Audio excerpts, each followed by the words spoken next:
I remember one time I was counseling with a couple, and somehow it came up about their callings and things like that. And I said, what did you want to be when you were young? I said, what did you want to be when you were a child? And the husband started responding back quickly, and the wife started crying. And so I asked the wife, I said, where do where do those tears come from? And she responded back to me. She said, when I was little, all I ever wanted to be was a mom. That's all I ever wanted to be. And I love being a mom. But in the world, they told me that I have to make money and I have to get a career. And if I'm going to be a real woman, then I have to do these things. Listen, there's nothing wrong with a career. There's nothing wrong with making money. But that was not maybe the intended purpose that God created her to have. And so therefore, she had money and a career, but she didn't have joy. She didn't have the peace of God. Instead, she had sacrificed those things for money and a career. Listen, fear often masquerades as wisdom. And somebody might have told you, you can't do this career because you're not good enough, or you can't do this career because it doesn't pay enough money, or what have you.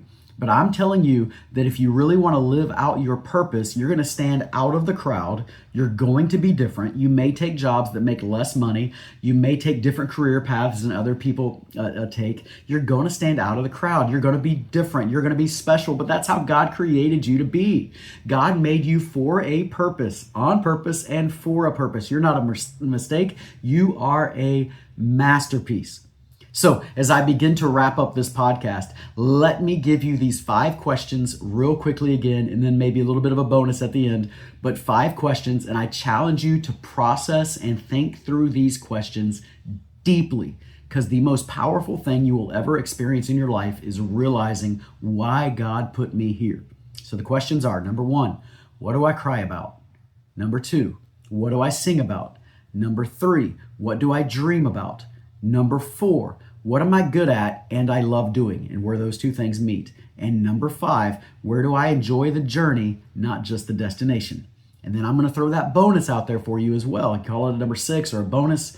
What was it when I was young, when I was little, that I desperately wanted to be when I grow up? And that may be in there a little bit as well.